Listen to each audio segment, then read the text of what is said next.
ਮੇਰਾ ਨਾਮ ਸਰ ਜੀ ਯੂਸਫ ਹੈ। 2 ਸਾਲ ਤੋਂ ਜੀ ਮੈਂ ਫਾਲੇ ਦਾ ਮਰੀਜ਼ ਹਾਂ।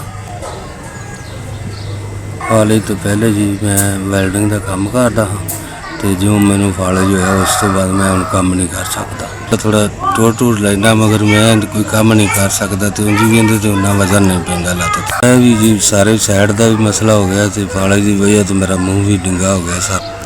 ਇੱਕੋ ਹੀ ਮੇਰਾ ਬੇਟਾ ਜੀ, ਉਹ ਹਸਪਤਾਲ ਦੇ ਵਿੱਚ ਝਾੜੂ ਮਾਰਦਾ, ਝਾੜੂ ਦੀ ਨੌਕਰੀ ਕਰਦਾ।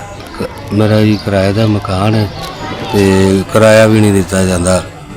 ਇਕੱਲਾ ਬੱਚਾ ਕਰਨ ਵਾਲਾ ਅਤੇ ਪਹਿਲਾਂ ਗੁਜ਼ਾਰਾ ਹੋ ਜਾਂਦਾ ਸੀ। ਜਦੋਂ ਮੈਂ ਕੰਮ ਕਰਦਾ ਹੁੰਦਾ ਪਹਿਲੇ ਜੀ, ਜਦੋਂ ਬੱਚੇ ਕੋਲ ਜਵਾਨ ਹੈਗੀ ਮੈਨੂੰ ਦਵਾਈ ਲਿਆ ਕੇ ਦਿੰਦਾ ਰਿਹਾ ਕਿ ਮੈਂ ਖਾਂਦਾ ਰਿਹਾ ਵਾਂ। ਹੁਣ ਮੈਂ ਲਾਤਾਂ ਦੀ ਵਜ੍ਹਾ ਤੋਂ ਦਵਾਈ ਵੀ ਨਹੀਂ ਲੈ ਸਕਦਾ। ਜੀ ਫਾਕੇ ਨੇ ਇੱਕ ਵੇਲੇ ਖਾ ਲੈਂਦੇ, ਦੂਸਰੇ ਵੇਲੇ ਦਾ ਫਿਕਰ ਹੁੰਦਾ। ਪਤਾ ਹੀ ਆਪਣੀ ਬਿਮਾਰੀ ਦੀ ਵਜ੍ਹਾ ਤੋਂ ਸਰ ਜੀ ਬਹੁਤ ਮਜਬੂਰ ਹੋ ਗਿਆ।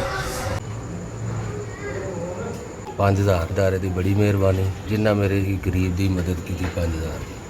ਮੈਂ ਤੁਹਾਡੇ ਦਾਇਰੇ ਦਾ ਬਹੁਤ ਸ਼ੁਕਰਗੁਜ਼ਾਰ ਹਾਂ। ਤਾਲਾ ਤੁਹਾਡੇ ਦਾਇਰੇ ਨੂੰ ਸਲਾਮਤ ਰੱਖੇ, ਰੱਬ ਤੁਹਾਡੇ ਦਾਇਰੇ ਨੂੰ ਸਲਾਮਤ ਰੱਖੇ, ਜਿਹੜੇ ਸਾਡੇ ਵਰਗੇ ਗਰੀਬਾਂ ਦੀ ਮਦਦ ਕਰਦੇ ਰਹੇ। ਤੁਹਾਡੇ ਦਾਇਰੇ ਦੀ ਵਸੀਲੇ ਦੇ ਨਾਲ ਮੈਨੂੰ 5000 ਰੁਪਇਆ ਮਿਲਿਆ। ਮੈਂ ਤੁਹਾਡੇ ਦਾਇਰੇ ਦਾ ਬਹੁਤ ਬਹੁਤ ਸ਼ੁਕਰਗੁਜ਼ਾਰ ਹਾਂ। ਅੱਲਾਹ ਤਾਲਾ ਤੁਹਾਡੇ ਦਾਇਰੇ ਨੂੰ ਤਰੱਕੀਆਂ ਦੇਵੇ, ਇੰਝ ਗਰੀਬਾਂ ਦੀ ਮਦਦ ਕਰਦੇ ਰਹੋ। ਮੈਂ ਬਹੁਤ ਜ਼ਿਆਦਾ ਮਜਬੂਰ ਸਾਂ, ਬਹੁਤ ਪਰੇਸ਼ਾਨ ਸਾਂ। ਤੁਹਾਡੇ ਦਾਇਰੇ ਨੇ ਮੈਨੂੰ 5000 ਰੁਪਇਆ ਦਿੱਤਾ। ਮੈਂ ਤੁਹਾਡਾ ਅਹਿਸਾਨ ਕਦੀ ਨਹੀਂ ਭੁੱਲਾਂਗਾ। ਅੱਲਾਹ ਤਾਲਾ ਤੁਹਾਡੇ ਦਾਇਰੇ ਨੂੰ ਤਰੱਕੀਆਂ ਦੇਵੇ, ਖੁਸ਼ੀਆਂ ਦੇਵੇ, ਵਸਦੇ ਰਹੋ ਅਤੇ ਖੁਸ਼ ਰਹੋ। ਬੜੀ ਮਿਹਰਬਾਨੀ।